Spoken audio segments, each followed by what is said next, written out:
And ladies and gentlemen, welcome once again to this special broadcast on the 28th day of March 2022. Wet day here in Brisbane, 22 degrees and raining. Well, even though the Weather Bureau is saying mostly sunny, but looking out the window, reality is it is raining and there's more rain predicted. So please do take precautions if you're going out in the rain. Please be prepared. Make sure you got your brolly with you. I see many people leaving their brollies in the buzzers or other places, in shopping centres and whatever. So, yeah, please be careful and watch out if you're going out, because it is raining right here in Brisbane.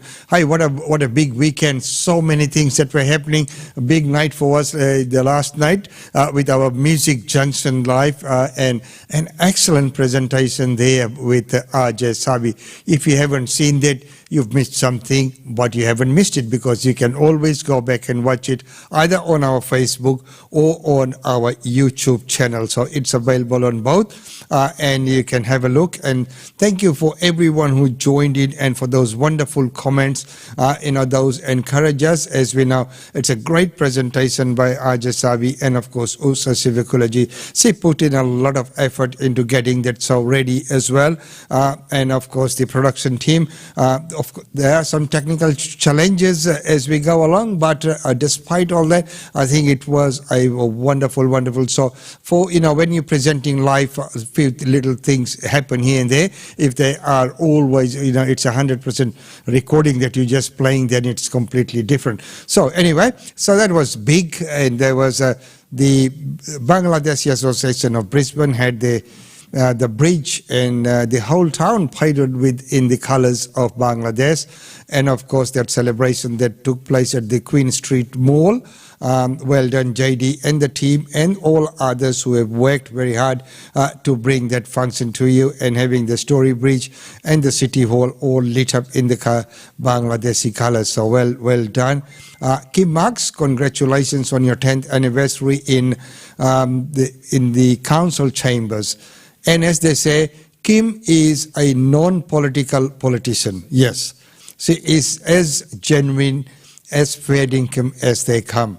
Just doing what she has to do, without politicizing any issues, getting into controversies and other things. Well, right now, let's take a look at what's happening with all this rain that's been predicted, and look at some of the flood-affected communities in New South Wales and another part as well. Many of those communities on the north coast of New South Wales, including Lismore and the communities around there, just at the start of their recovery process from that devastating flooding we saw at the start of this month.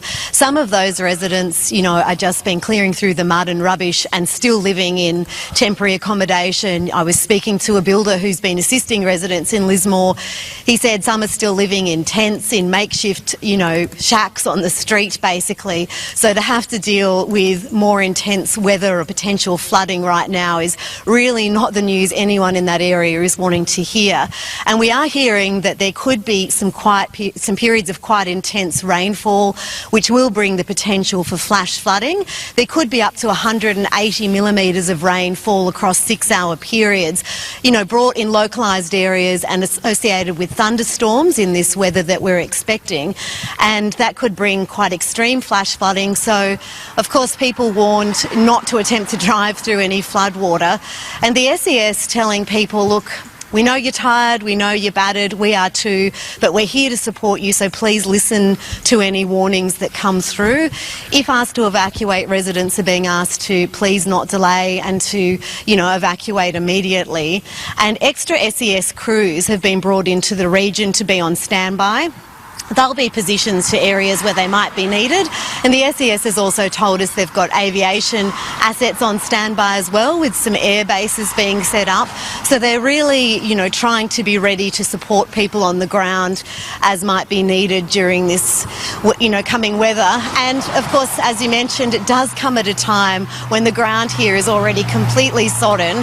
Even just in recent days over the weekend, we had some areas of rainfall in Wauchope, just to the west of Port Macquarie here had 180 millimetres of rain, which brought some quite extreme flash flooding on Friday night. Alstonville on the north coast had more than 200 millimetres of rain. So things are already looking very wet, and there is a flood watch too for river systems with the potential for some minor to moderate flooding. So certainly residents urged to be vigilant and just heed those warnings. They're being told that once this weather system moves through, there'll certainly be plenty of support on the ground for them as they keep on with their recovery. And keep on with the recovery. There is so much that really needs to be done, such a lot of work that really needs to be done. Well, as I look out the window here, I can see there's something that is going to be happening right here in our backyard in the valley. There's a big announcement as the Premier has said, the turning of the sword for the new build-to-rent development in Fortitude Valley. All 366 apartments in this will be available to renters only. Here's that news. Let's join the live show. Yeah, we're ready to go. If I just speak like that? Correct. Never been clearer. Okay. Yes. So good morning, and thank you for joining us here on this beautiful day, but to celebrate this tremendous milestone. I'd first like to start by acknowledging the traditional owners of the land we're on today, the Yuggera, Yugarapul and Turrbal people. I would especially like to pay my respects to their elders past, present and emerging. I'd also like to acknowledge our valued partners and other dignitaries that have joined us here today, including Queensland Treasurer Cameron Dick, Queensland Communities and Housing Minister Leanne Enoch, Queensland Minister for Housing and the local state member Grace, the team from Hutchison Builders, including Chairman Scott Hutchison, and the Fraser's Property Development team, led by Scott and Jamison, who are hiding under a tent somewhere. Fraser's Property is thrilled to be part of the Queensland Government's Build to Rent pilot project, facilitating the evolution of this relatively new asset class in the Australian market. The Queensland Government Treasury team should be commended for the foresight and leadership they've shown in driving this pilot project and their willingness to partner with industry, as it will materially benefit the establishment of build to rent as a viable asset class in Australia, but at the same time provide much needed affordable living options for essential workers. The build to rent model itself is a natural extension for us as a company. We have almost 100 years of experience in residential development with a strong focus on quality and sustainability, from the early stages of design all the way through to building strong communities. Together with our sister company Fraser's Hospitality, we look forward to not only delivering an amazing building, but also an exceptional living experience for future residents through our service and management capability. After years of meticulous planning, we're ready to get started on our very first build-to-rent venture, Brunswick & Co. Everyone at Fraser's Property feels very privileged to be delivering this iconic project, which will set an industry benchmark in quality, design and service. We look forward to redefining the renting experience and playing a pivotal role in the broader urban regeneration of this vibrant part of Brisbane. Congratulations to everybody involved. I'll now hand over to our Executive General Manager of Development, Cameron Leggett. Thanks Anthony. Morning everyone. I'd also like to acknowledge the traditional owners, the Honourable Treasurer, Minister Grace, Minister Enoch, Scott Hutchinson's and the Hutchies team and all our consultants. I'd also like to just make a special mention of a few key senior leaders we've got from Fraser's up here today who've made the trip north. Hasn't been that easy over the last couple of years, but we've got Mark Gleeson, our Head of Investments, and Mark and his team will actually own and manage this asset in 2024 when it is completed, so he's keeping a very close eye on things. We've got our CFO, Anita Hoskins, up from Sydney as well, and we've also got Emily Wood up from Melbourne, who's our Head of Brand and Customer. I promise you haven't flown to Melbourne, this is Brisbane, so you're in the right place. This is a very special project for Fraser's, and I say that for two reasons. The first one is it's always great to come into a precinct like this where there's a lot of change going on and be a part of it. It's something that I'm really proud of as a local. I only live 5 to 10 minutes away, and it's great to just see all the buildings getting done up. We've seen the train station, what Scott's done up in the mall with the music hall, and it's something that I'm proud of and I know the business is really proud of. But the second thing and the most important thing is the really unique building that Brunswick & Co is and what we're building on this site. Brunswick & Co is 366 apartments purely designed for the rental market. And of that, 40% are for affordable rentals. That's key workers living in and around this precinct. So that's a really unique proposition. And it's meant that we've really had to think about it quite differently in the way we design the building and the way the building is going to operate and be managed. We've got nearly 2,000 square metres of amenity in the building. We've got rooftop amenity with a dog park, there's pool, there's breakout spaces, there's internal stairs that then lead down to a range of areas. There's dining room, lounge room, media rooms, there's a viewing deck, and then as you cascade down through the building there's communal working, there's gymnasiums, and that connects with the ground floor cafes. So a really unique proposition. And then we've really had to think about the way we're going to manage the building. And we want our renters to feel like rock stars.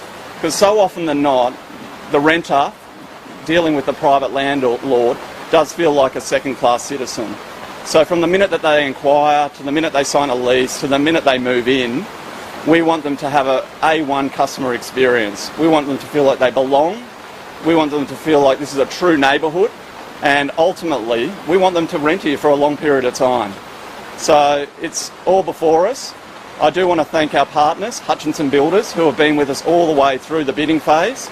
And also, we couldn't have done this without the state government. And on that note, I'll hand over to the Honourable Treasurer, Mr. Cameron Dick. Thanks very much.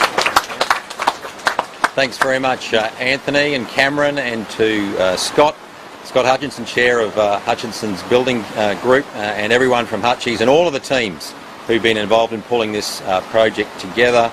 My colleagues Leanne Enoch and Grace.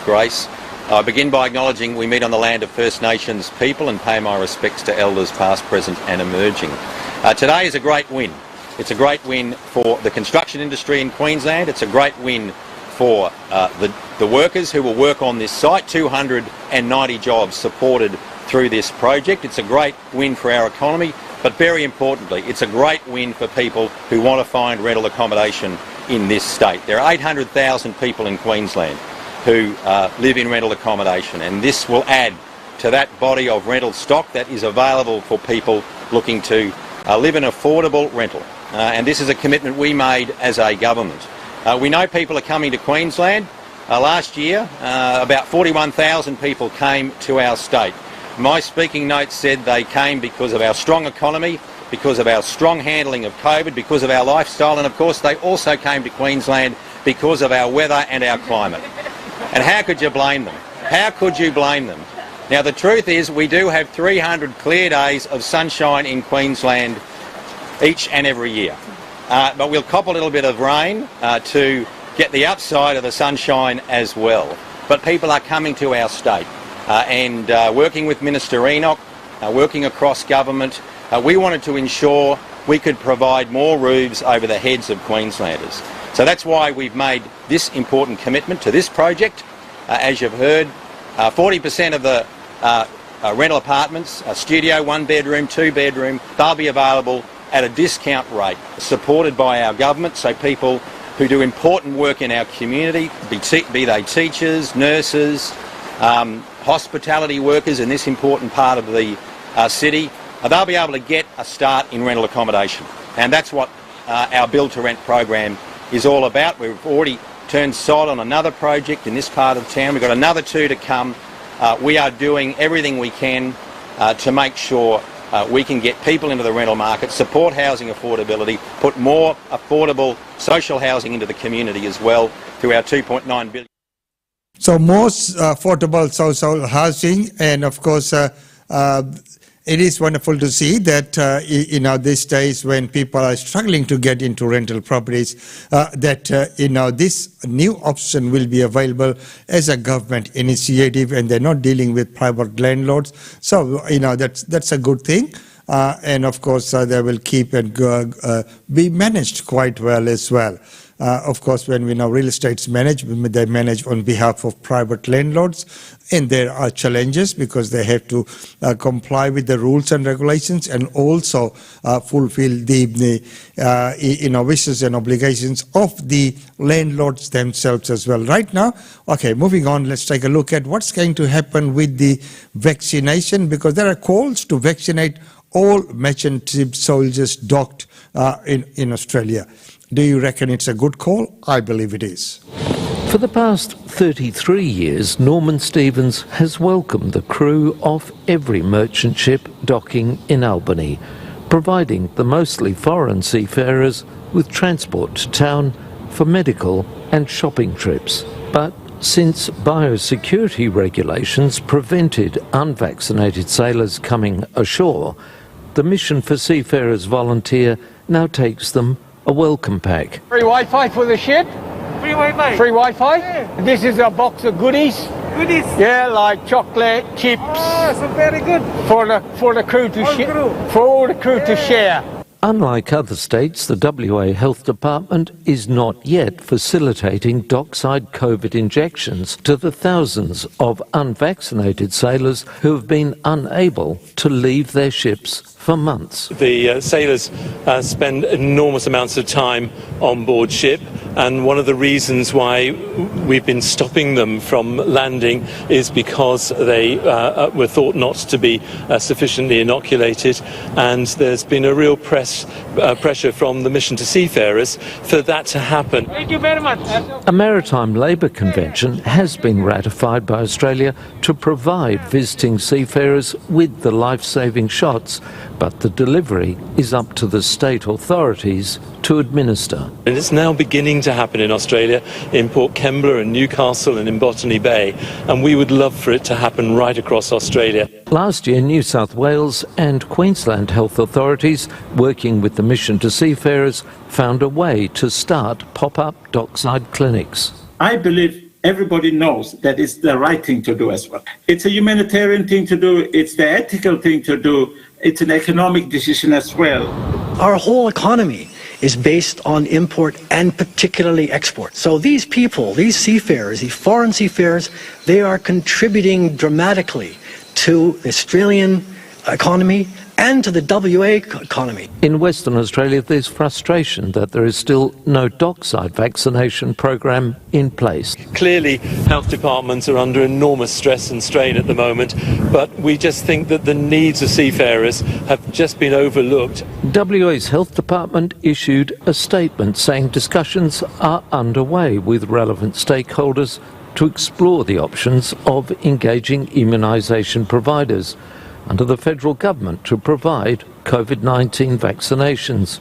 But a department spokesperson says that process could take months to work through. Mark Bennett. And of course, it will take a little bit of time to get through, but that will be good. Well, I mean, looking at the way the things are going, it is now an accepted thing that you will have to now live with COVID. You'll get it if you haven't got it yet.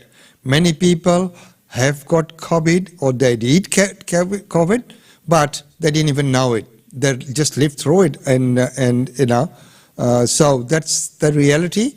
The cases that come to forefront are the ones that people feel that they have something not right. They get themselves tested, then they find out they've got COVID. There have been people within the community, believe me, that you know, have had COVID and probably recovered from it as well without anyone knowing about it. So now, with the vaccine and the trial of the fourth vaccine, as we were talking about last week, would become a thing of the reality that will be something that we live with, something that we you know, take as accepted, that this is what it is going to be. And if it's going to be, it's just going to be. So simple as that. Well, ladies and gentlemen, right now, let's go to Ukraine. Well, Lviv is no more a safe haven. The Russians have now confirmed that their long-range precision missiles carried out those two strikes here in Lviv around about 24 hours ago on a fuel depot, and the Russians say that fuel was being used to supply frontline troops, and on a military supplies facility. Here in central Lviv, it's a beautiful Sunday afternoon, and it appears on the surface to be a nice and relaxed atmosphere. Many people just out for a promenade on this Sunday afternoon, but it doesn't take long when you scratch the surface before the emotions start flowing. Many people here are from this city, others have come here hoping that they would be safe here. We are from Kharkiv, so probably you know that the situation there was much and is much hotter than here. So yeah, we were worried. That's why we went to the basement to feel safer. But I don't know, today there is no air alarm, so we decided to go for a walk a little. And how long do you think you'll stay here in Lviv? I hope that soon.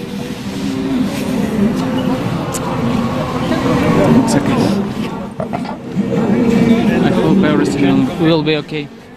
There's a kind of constant bombing here in Ukraine, so it affects me anyway because this is my country.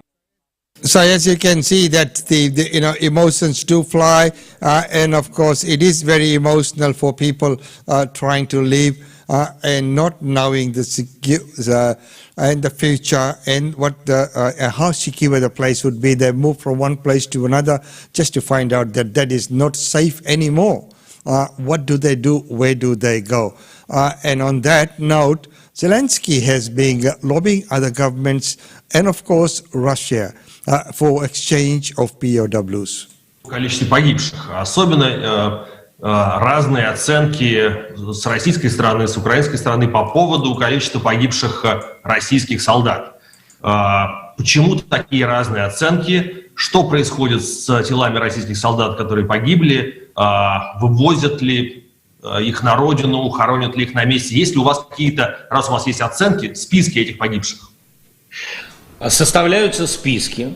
Наши ребята составляли, я знаю, составляли списки, военные ребята, все, кто в полоне, в плену, да, все, кто в плену находится, эти все списки есть, данные эти есть. Я не знаю, кого интересуют ли они всех. Политику, я думаю, они не очень интересуют, а с точки зрения их родителей, конечно же, просто безнадежно же, так невозможно жить, надо понимать информацию. Многие родители думают... Можете ли вы публиковать или можете передать кому-то? Я думаю, что все списки, я боюсь признаться, но мне кажется, что все списки у российской стороны есть. Дело в том, что военные наши же обращались к ним по поводу обмена, так же, как и российская сторона обращалась к украинской стороне. А чтобы вообще говорить о каких-либо обменах, показываются списки. И списки показывались. Мы примерно понимаем, мы не держим в секрете, кто у нас военнопленные, там в большинстве своем. Вот. И поэтому списки передавались. Моя реакция, как мне обратились военные, сказали, какое мое решение. Я им сказал, что...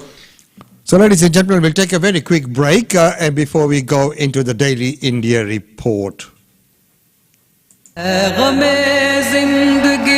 Akash Lodhia proudly presents the Ghazal Maestro Padma Shri Pankaj Udas live in concert at the prestigious Sydney Opera House. 4th September 2022 at 6:30 p.m. चिट्ठी आई है वतन से चिट्ठी आई है और आहिस्ता कीजिए बातें जिए तो जिए. Pankaj Udas celebrating 40 years of his musical journey in a one and only mega concert accompanied by his musicians from India. Be there to witness the living legend Pankaj Udas live in concert to celebrate his musical milestone. Tickets on sale now from www.sydneyoperahouse.com. GlobeNet Realty. GlobeNet Realty has been the longest established, trusted and respected agency in its trade area. Washa Chandra, Director of GlobeNet Realty, provides honest and ethical service to her customers. If you are thinking of investing in Brisbane real estate market, or if you are seeking professional property management, then you should contact Asha Chandra today on landline 3865 4466 or mobile 0419 775 416. And for further updates, log on to our website www.globenetralty.com.au. GlobeNet Realty is your own local real estate agency. Situated at Shop 52281 Sandgate Road, Boondall. GlobeNet Realty. Real estate is our world.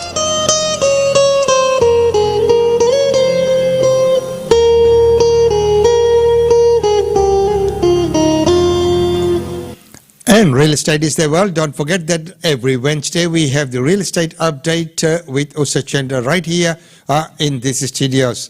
Well, right now, ladies and gentlemen, it's time to go to Daily India Report. With that, let's welcome Himanshu.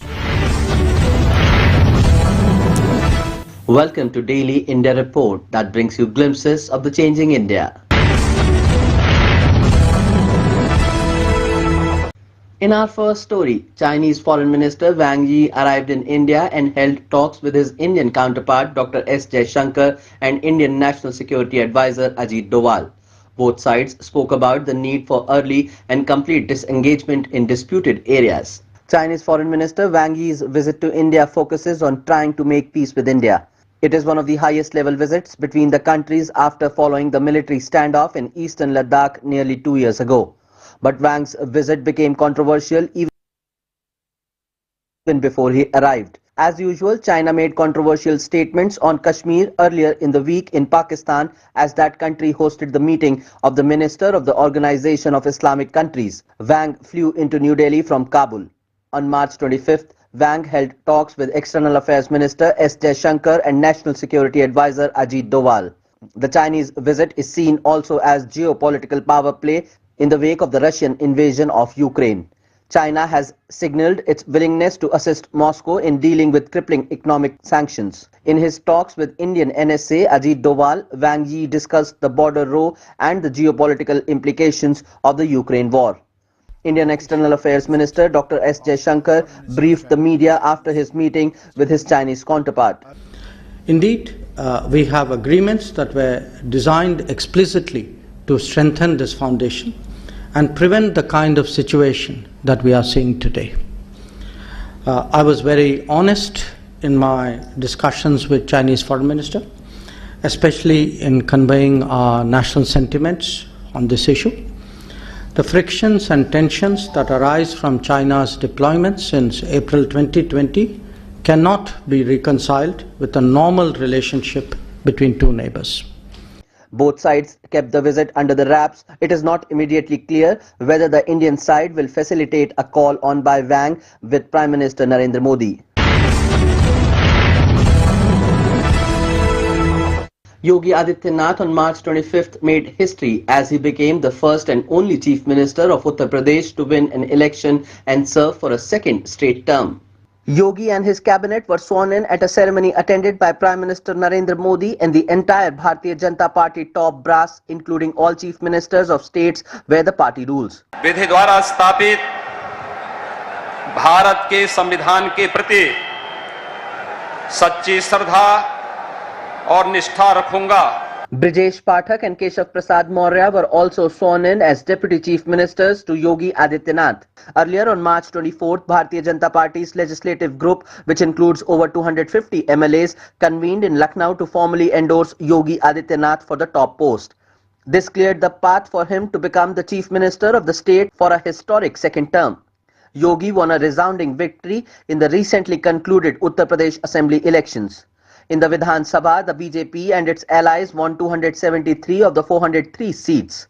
The BJP has broken a record by forming a government for the second consecutive term after a 37-year hiatus. Yogi Adityanath has also made history as the first and only Chief Minister to win an election and serve for a second straight term.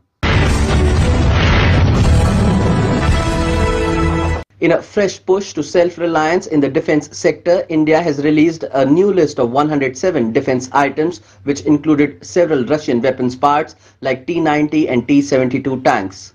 India, as one of the biggest importers of Russian weapon parts and Russian origin equipment, forms the bedrock of India's military capabilities, which includes fighter jets, transport planes, helicopters, warships, submarines, tanks, infantry combat vehicles, multi-rocket systems, rifles and even shoulder-fired missiles. But with India looking at indigenization of its weapon systems, several Russian weapon parts are part of India's new list of 107 defense items published on March 24th that will attract a phased import ban between December 2022 and December 2028.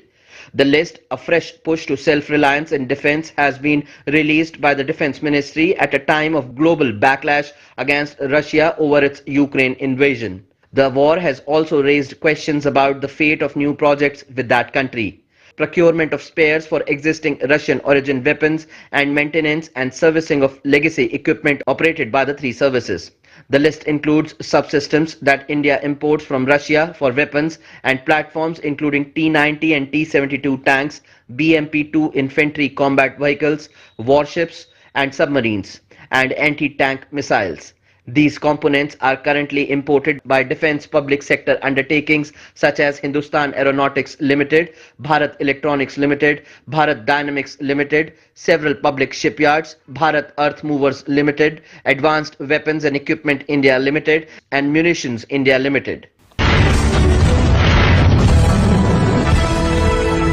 Indian multinational educational technology company Byju has been announced as one of the main sponsors of FIFA World Cup 2022 to be held in Qatar.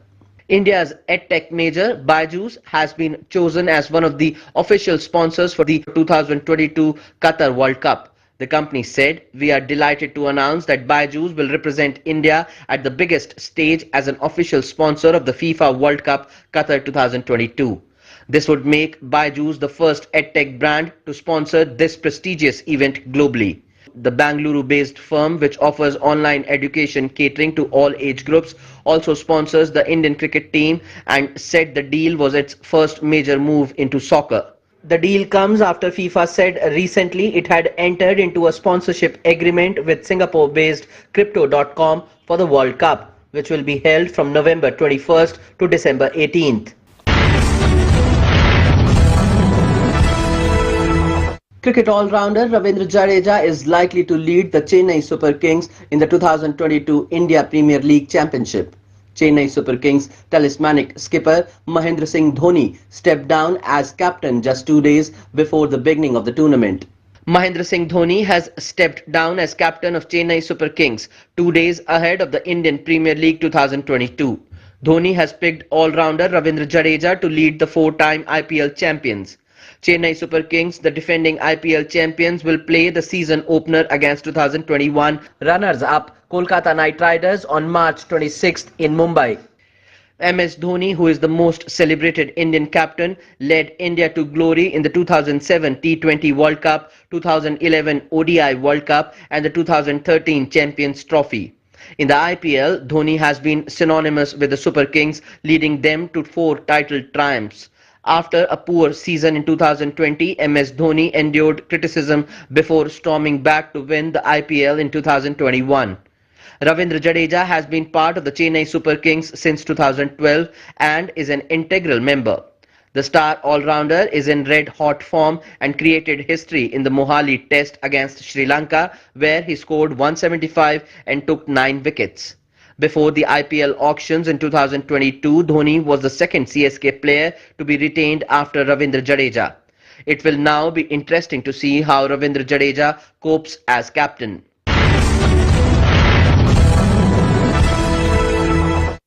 World's biggest crafts mela, the Surajkund International Crafts Mela, has begun in the Indian National Capital Region. The fair showcases the richness and diversity of the handicrafts, handlooms and cultural fabric of India. The largest crafts fair in the world, the 35th Surajkund International Crafts Mela, is being organized by the Haryana government near Faridabad, which borders the Indian national capital Delhi. Thousands of visitors attend the Surajkund Mela every year as it showcases the richness and diversity of the handlooms, handicrafts and cultural fabric of India and is the world's largest craft fair. The Surajkund Mela is unique as it showcases the richness and diversity of the handicrafts, handlooms and cultural fabric of India. It is the largest crafts fair in the world. In 2013, the fair was upgraded to an international level. The partner nation of Surajkund Mela 2022 is Uzbekistan. The traditions reflecting the multinational nature of Uzbekistan, omnipresent in its music, dance, painting, applied arts, language, cuisine and clothing, will be showcased at the fair. Jammu and Kashmir is the theme state of this year's edition.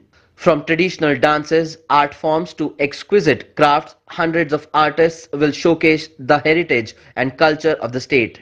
Every year the fair is held during the month of February, but this year it was delayed and started on March 19th and will go on till April 9. The fair is being organized after a hiatus of 2 years due to the COVID-19 crisis.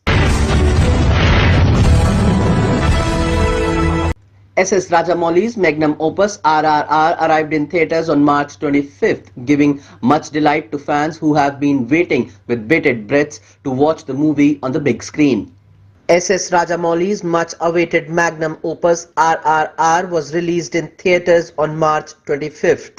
The period drama brings together two of Telugu cinema's biggest stars, Ram Charan and Junior NTR. The movie also stars Alia Bhatt and Ajay Devgan in extended cameos. Trade pundits expect RRR to create a new opening day box office record and earn anywhere around rupees 150 crore gross opening from all languages just in India. Critics have applauded the performance of Ram Charan, who is said to be in terrific form and steals the show. Junior NTR has given his best performance while Alia shines in her role. The budget of RRR exceeded the budget of SS Rajamouli's last film, Bahubali: The Conclusion, by at least rupees 100 crore.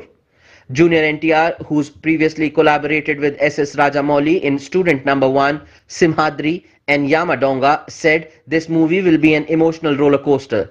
There will be times when you'll hold on to your seats wanting to pull it out, rip it apart. You'll laugh, cry, you will be many things. Actors like Samudhi Rakani, Ray Stevenson, Alison Doody and others will also be seen in supporting roles. The Telugu language period action drama has been bankrolled by DVV Dannaya of DVV Entertainments. That's all for this bulletin of Daily India Report.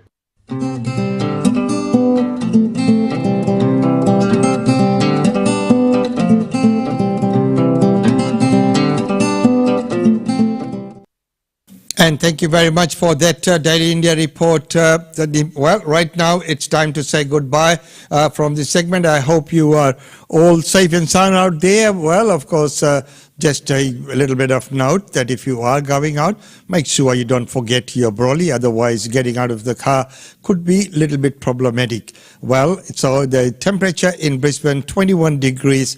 And, light rains, even though the forecast is for some heavy rain further down the track. So this is saying signing off from Monday, 28th March from Australian Indian Radio.